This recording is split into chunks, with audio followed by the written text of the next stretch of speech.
Welcome to Critical Matters, a sound critical care podcast covering a broad range of topics related to the practice of intensive care medicine.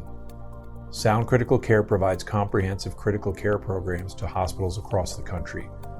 To learn more about our programs and career opportunities, visit www.soundphysicians.com. And now, your host, Dr. Sergio Zanotti. The COVID-19 pandemic has resulted in thousands of patients developing critical illness and requiring admission to the intensive care unit. Amongst these critically ill COVID-19 patients, the most common organ failure has been respiratory failure. However, a large proportion have developed acute renal failure. In today's episode of the podcast, we will discuss acute kidney injury in the context of COVID-19. We are extremely fortunate and honored to have Dr. Claudio Ronco as our guest. Dr. Ronco is a world-class thought leader in all matters related to acute kidney injury and renal critical care. He is a professor of nephrology at the University of Padua. Dr. Ronco is also director of the Department of Nephrology, Dialysis, and Transplantation, and director of the International Renal Research Institute at San Bortolo Hospital in Vicenza, Italy. He's an extremely accomplished clinician, researcher, and educator with truly an impressive number of peer-reviewed publications.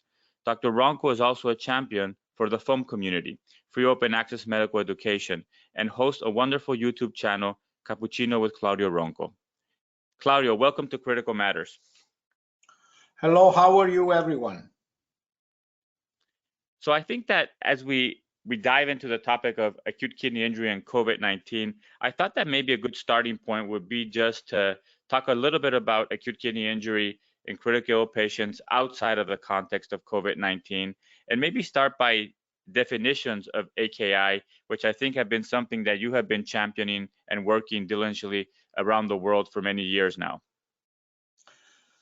Well, yes, I think, first of all, you cannot cure what you don't know, and you don't know what you cannot define. So definition is extremely important. We have learned that depending on definition, the incidence of AKI may be very different, and therefore we need a definition which take us to a different dimension and help us in terms of possibility to use definition in clinical practice, to use it for trials, to use it for quality assurance.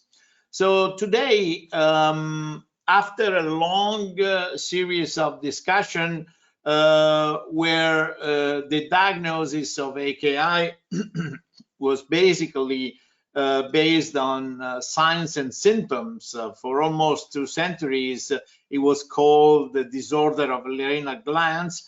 After Second World War, after the London bombing, when the studies on autopsy showed patchy necrosis in the kidneys of patients dying for acute rhabdomyolysis. The term used was acute tubular necrosis, and this was considered a kind of equating the term acute renal failure, which is an abrupt reduction in kidney function as demonstrated by an increase in serum creatinine and decrease in GFR and urine output.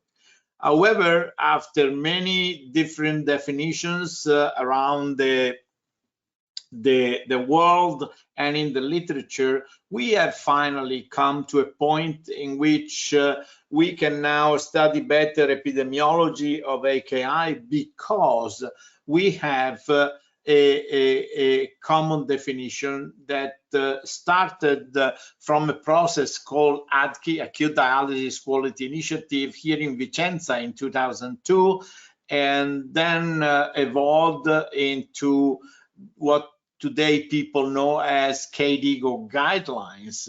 So the definition today is a definition based on serum creatinine and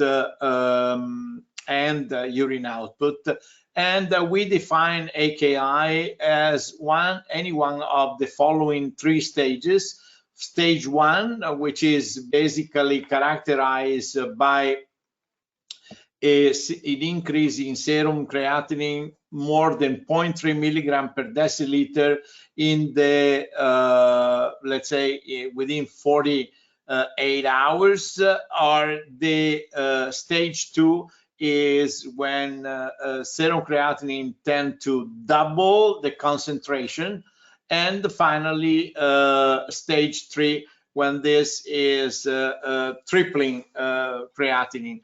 Now, we have also included our aspects related to definition, which is the possibility, for example, of an increase in serum creatinine of more than 0.5 milligram per deciliter within 7 days that characterize also AKI. And finally, urine output is basically considered significant when it decreases to less than 0.5 milliliters per kilogram per hour for at least 6 hours, stage 1, or for 12 hours, and this is stage 2, or for 24 hours or more, and this is stage 3.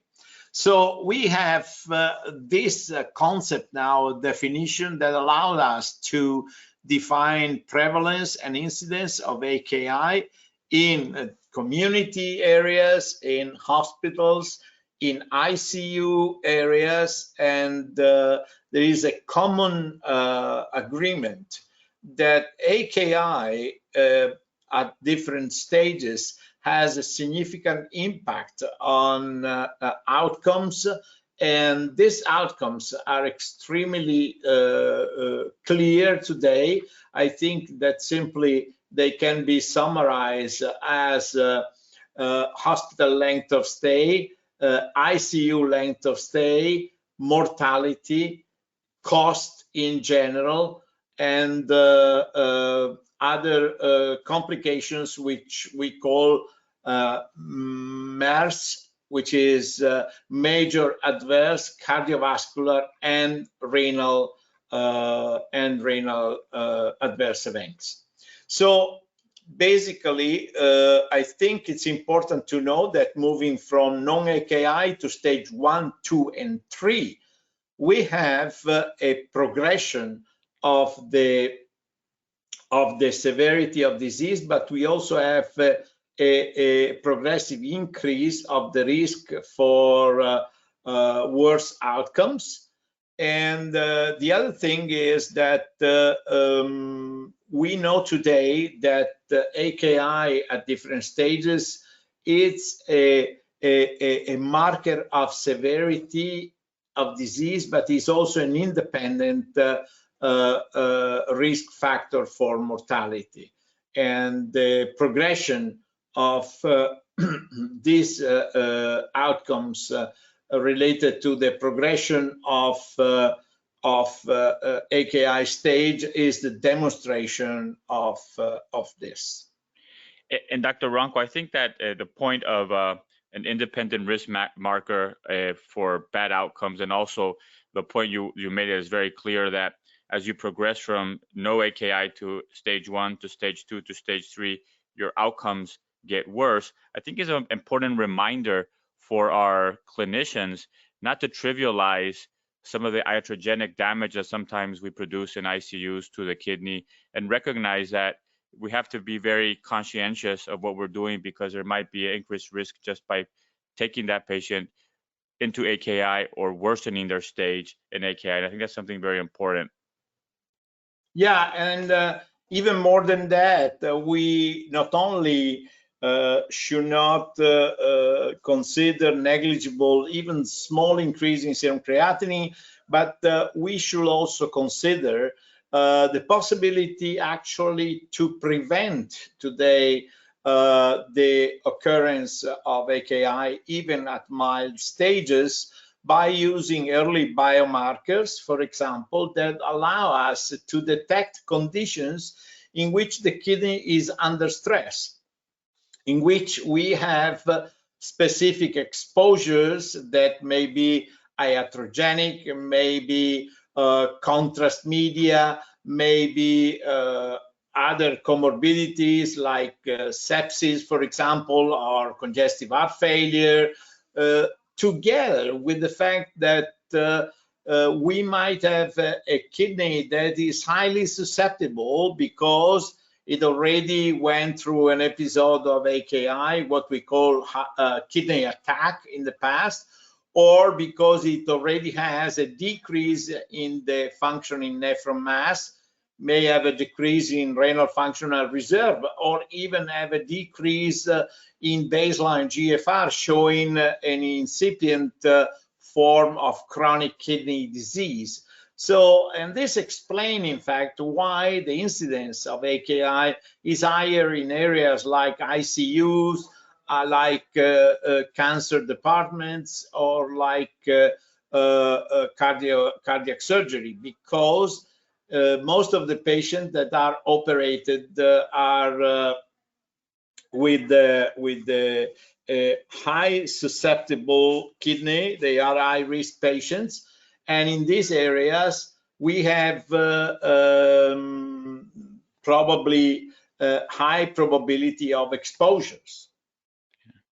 And I think, can you expand a little bit, Claudio, on the current availability of biomarkers that are utilized clinically at the bedside? Yes, we actually have conducted a long battle to make clear that if we have an increase in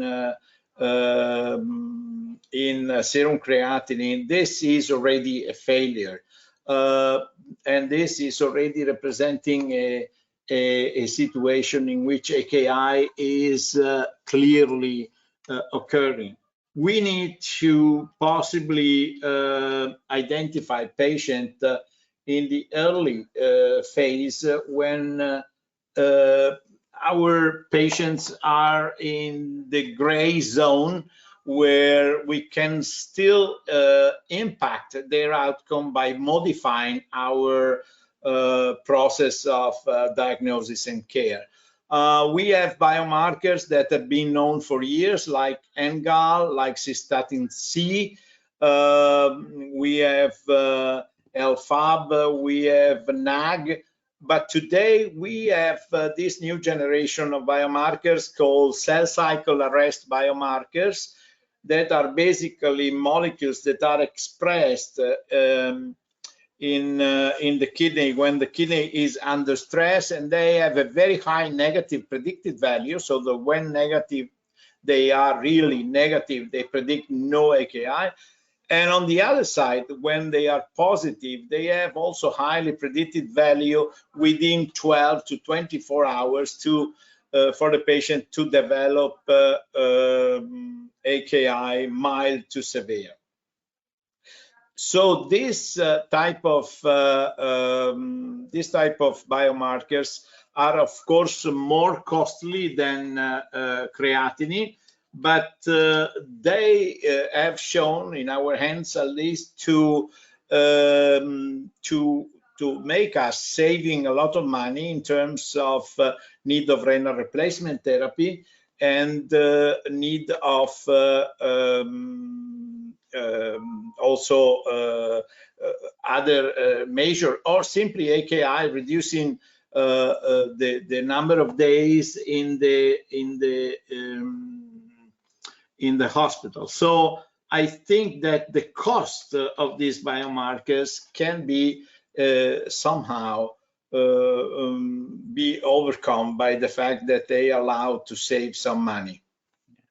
And it sounds that obviously used in a rational way for high-risk patients, it makes a lot more sense, right? Not maybe to everybody you're seeing, but directed at the high-risk patients can prevent complications. And like you said, if you can save a patient from requiring renal replacement therapy, I'm sure it will pay for the cost of the biomarkers in spades.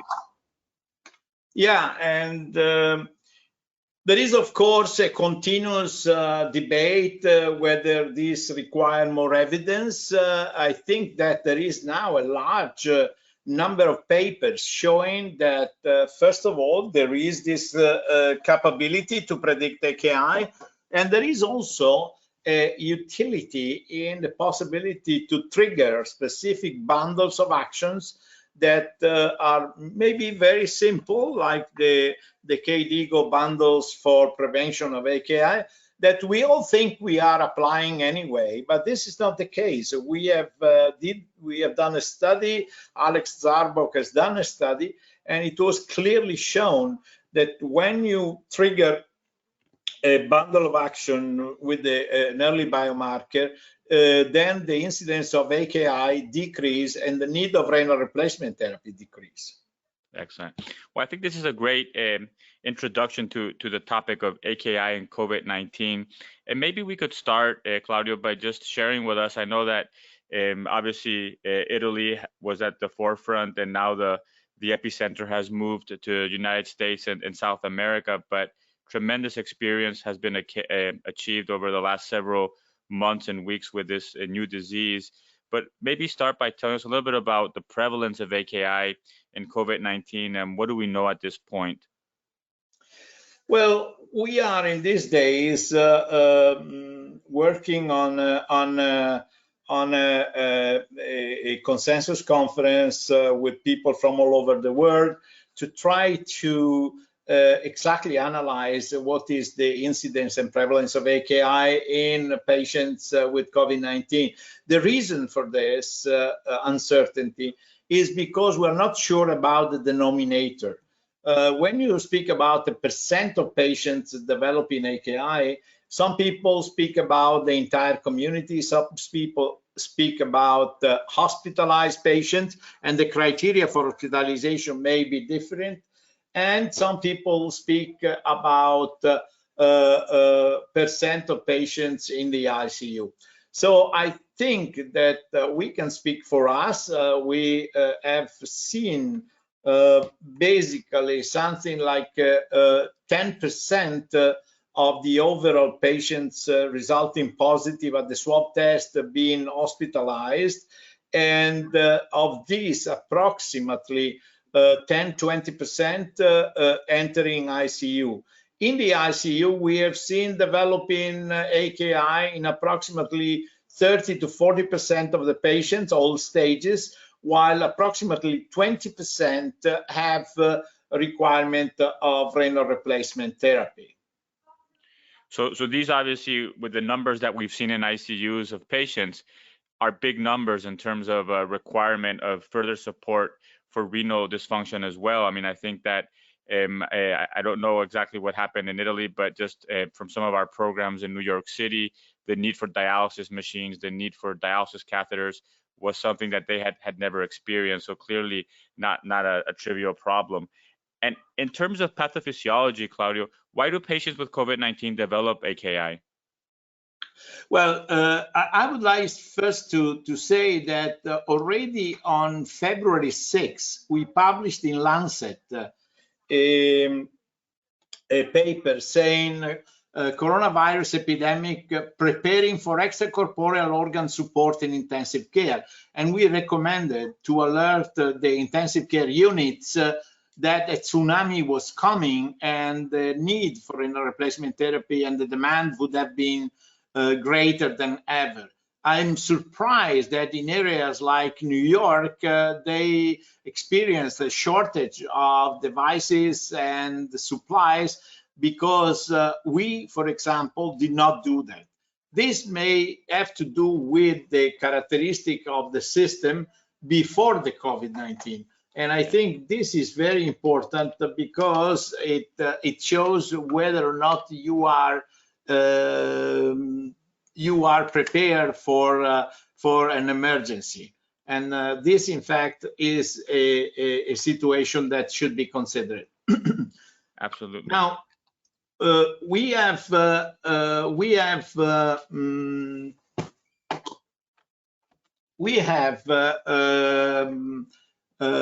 looked at the type of the disease that COVID-19 patient experienced, and we were astonished by the characteristics. And in the most recent publication in Lancet of last week, we clarified very well that the infection may lead to a completely asymptomatic situation may lead to mild symptoms that may or may not convert into more severe symptoms. Some patients got a very sudden problem of pulmonary exchanges and had to be hospitalized immediately and intubated. Some patients remains with mild symptom for a long time. Now, some patients come to the hospital with pneumonia, and these patients have a typical triad. They have pneumonia, they have an hypercoagulability state, and they have a high increase in cytokine production that has been defined as cytokine storm. All these three conditions may lead to progressive endothelial dysfunction, to progressive myocardial dysfunction, to endothelial damage and infarction or microthrombi in the kidney, together with the fact that recently has been identified a possibility that the virus circulates in the blood and reach the kidney, causing endothelial damage, podocyte localization, proximal tubular localization, mitochondrial dysfunction, and finally acute tubular necrosis.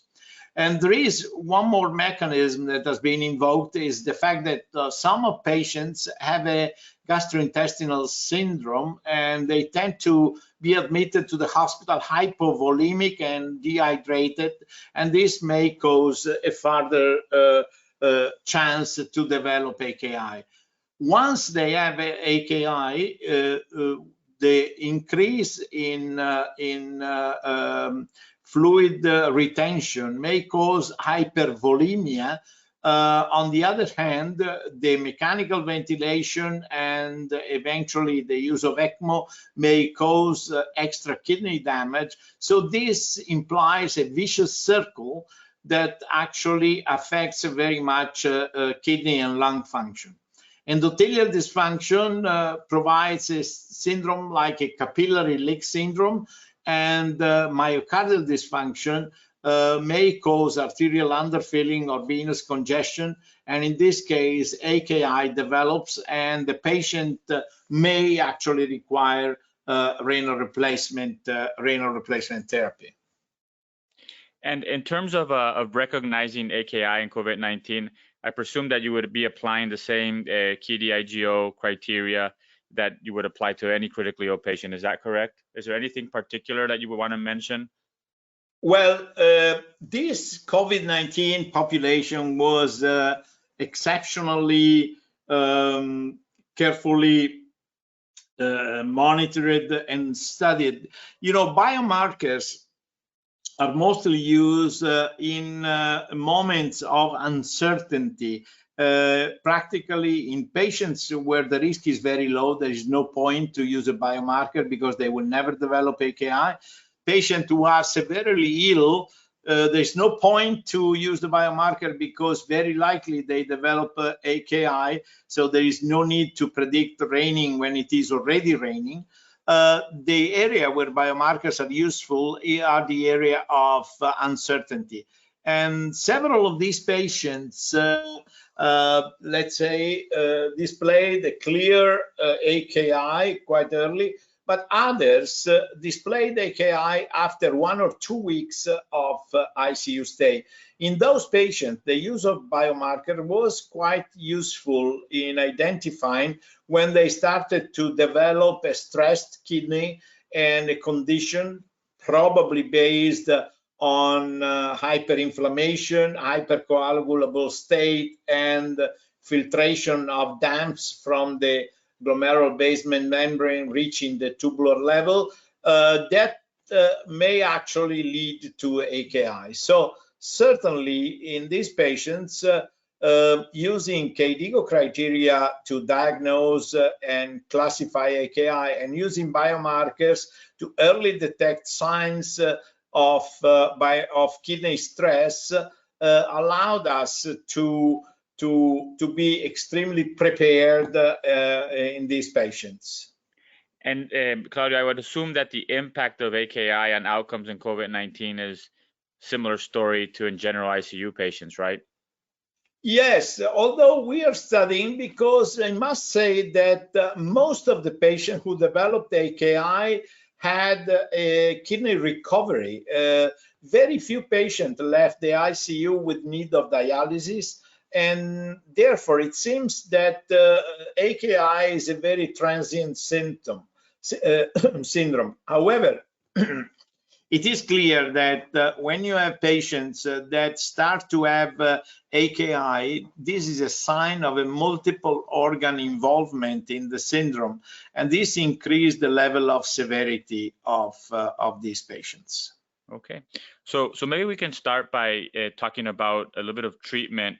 And I know that you mentioned kind of the general treatment bundle that KDIGO recommends for acute kidney injury, which I think is obviously a great starting point. And as you mentioned, even though people usually say, oh, we do all these things, when we look with more attention, and especially in a situation like COVID-19, where there's a large number of patients coming in, there might be opportunity for us doing it a little bit better. Yeah, well, for sure, the so-called KDIGO bundle is a way to make sure that you're not increasing the level of insult to the kidney. So I think that this is extremely important because it describes very well that a simple series of measures, such as avoiding nephrotoxin, monitoring adequate fluid balance in the patient, being able to control blood pressure and others, represent the possibility to optimize the condition of the patient, avoiding progression of AKI in case of mild stages or development of AKI in some stages. This, however, represent one of the different possibilities for patients who are at risk or are developing mild AKI. But then we have to deal with patients that are at specific risk for AKI in case of COVID-19, especially when, for example, they are developing a cytokine release syndrome. So while you want to absolutely avoid nephrotoxin, possibly avoid contrast media, antibiotics, or other drugs that are known as nephrotoxic, while you want to avoid hyperhydration or dehydration, keeping the patient in the right window of hydration, which is probably optimal, while you want to make hemodynamic monitoring to make sure that you have adequate organ perfusion, and you want to monitor renal function, possibly by urine output and by, of course, GFR measurement or creatinine measurement, I think that you have to be ready to consider those conditions that represent a true risk for patients with COVID-19 to develop AKI. And these are the hypercoagulable state, which may require actually treatment with low molecular weight heparin or systemic anticoagulation.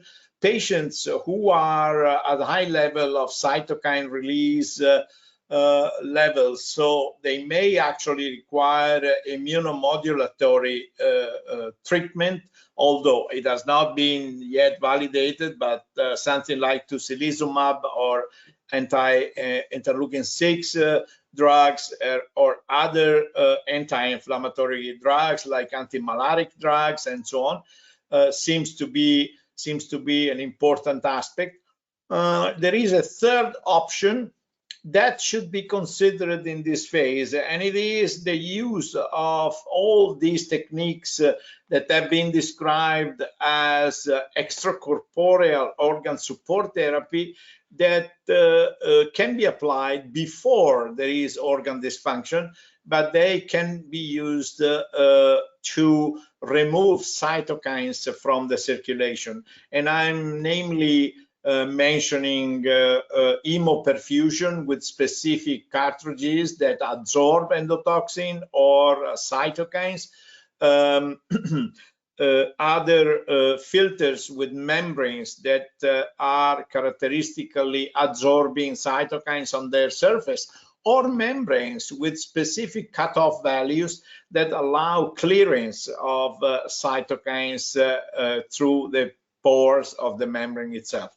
All these therapies should be considered, and we wrote that in our Lancet paper, in special cases, in patients in which there is no response to any other therapy, there is high risk of developing multiple organ failure due to the hyperinflammation state, and should be considered also in the context of randomized clinical trials, where we can probably get the level of evidence we are searching for.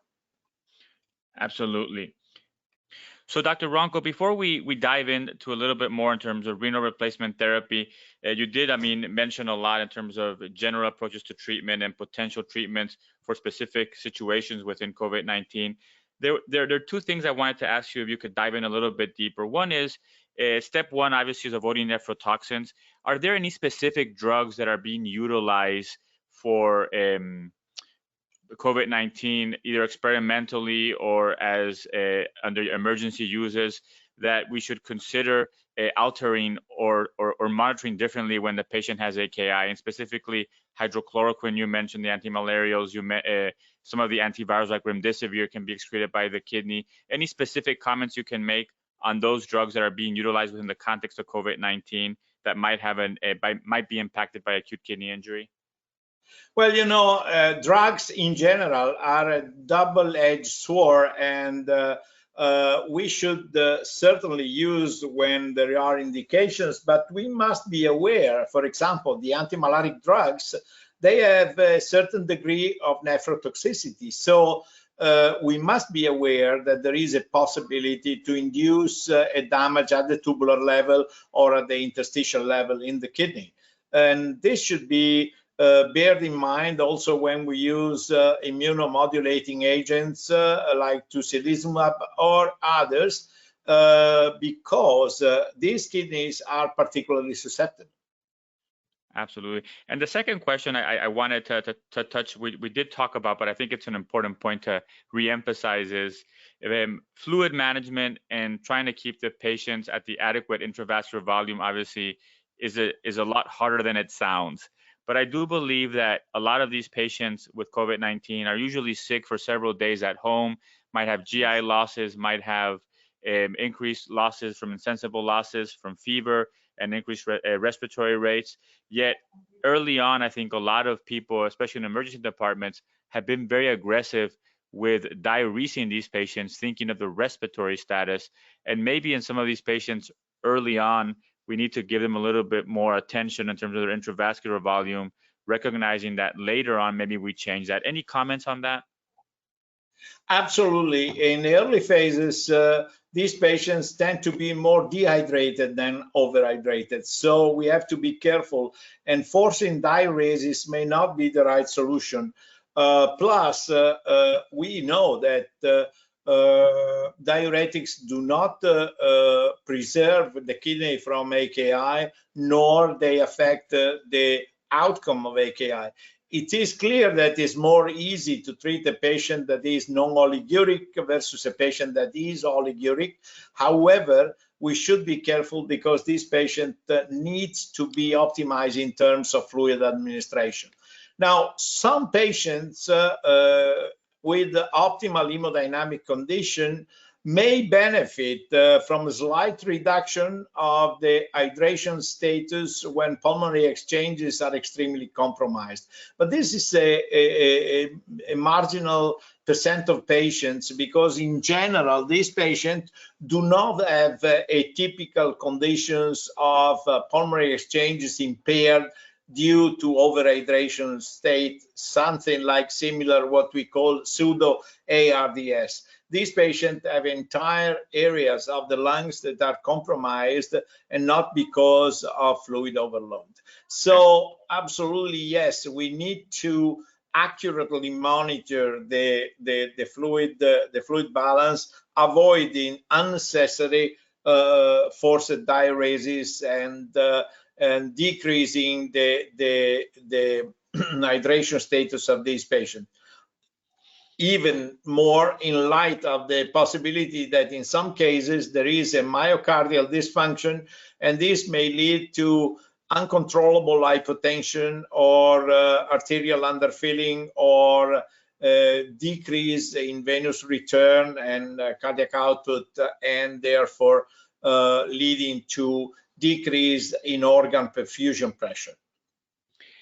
You had mentioned that up to 20% of patients that are admitted to the ICU with COVID-19 might require renal replacement therapy. So I thought that maybe we could talk a little bit about renal replacement therapy in COVID, and maybe start by indications for renal replacement therapy in COVID-19. Yeah, interestingly enough, in many of the patients, the main indication was oliguria. I think that these patients did not present with a very high hypercatabolic state or hyperkalemia and so on. So probably fluid management was one of the most important indication. Some of these patients, however, have developed superimposed septic syndromes or have superimposed rhabdomyolysis, and they may require renal replacement therapy due to oliguria secondary to these conditions.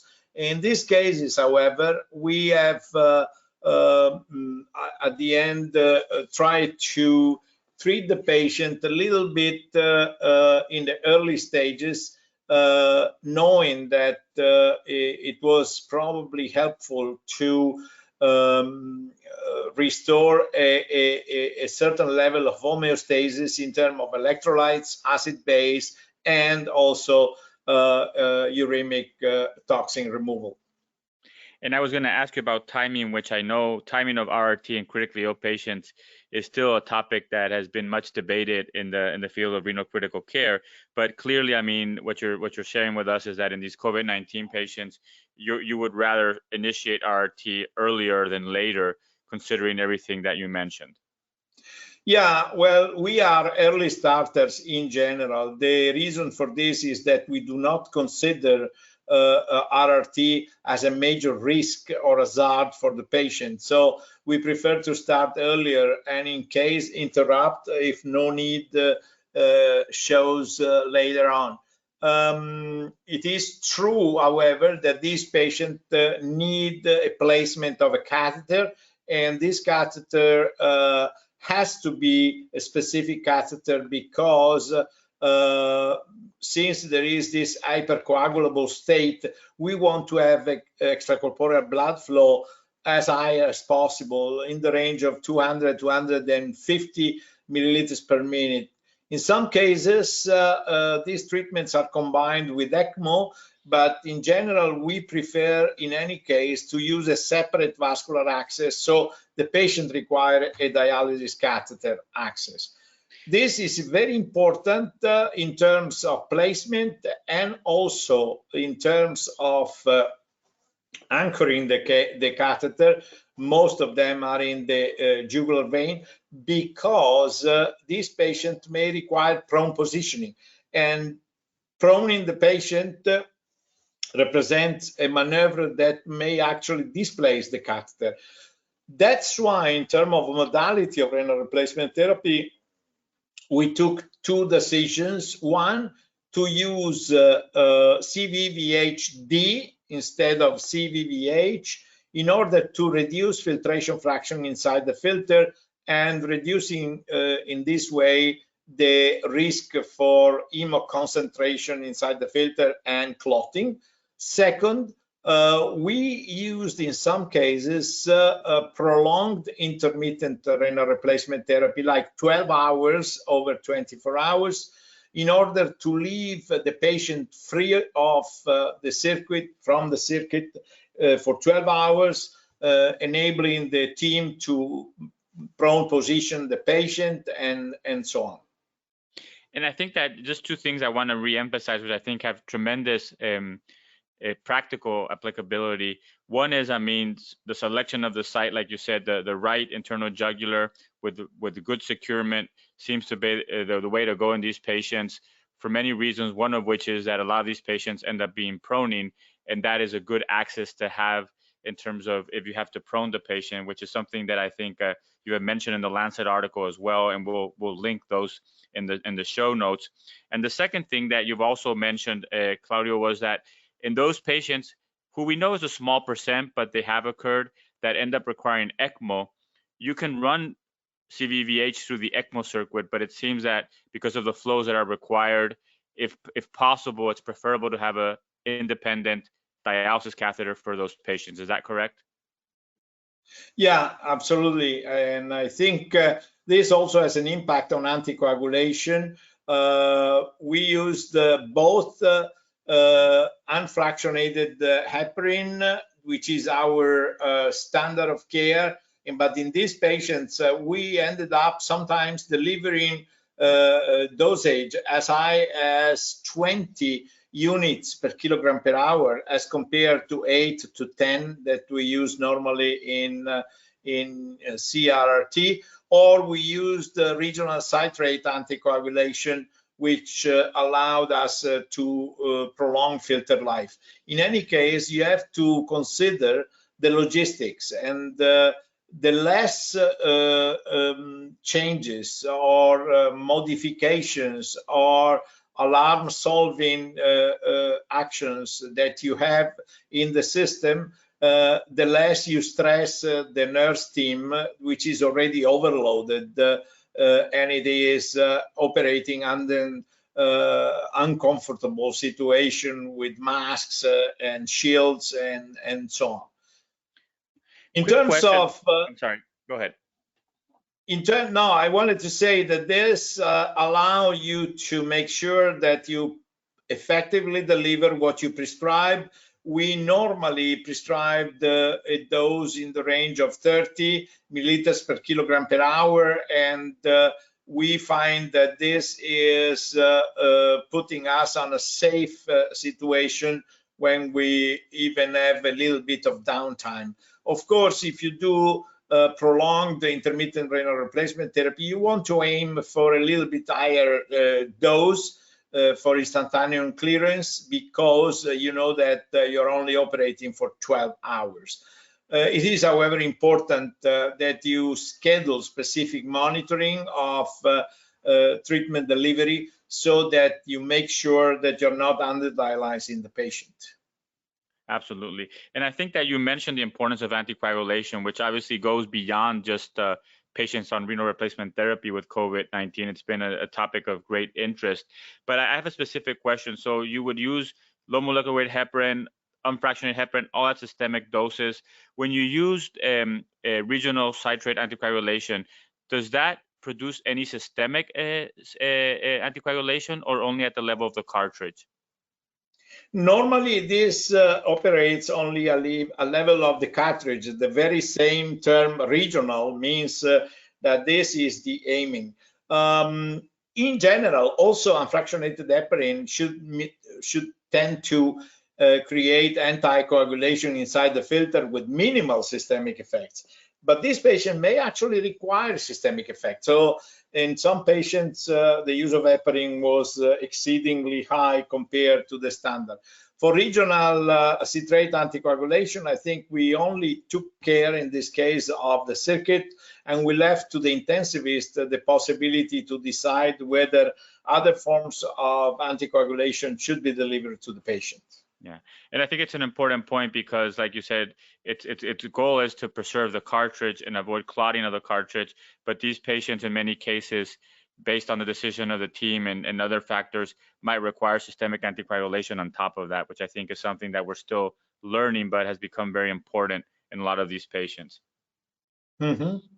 Are there any other delivery or practical aspects that you have found interesting as it relates specifically to COVID-19?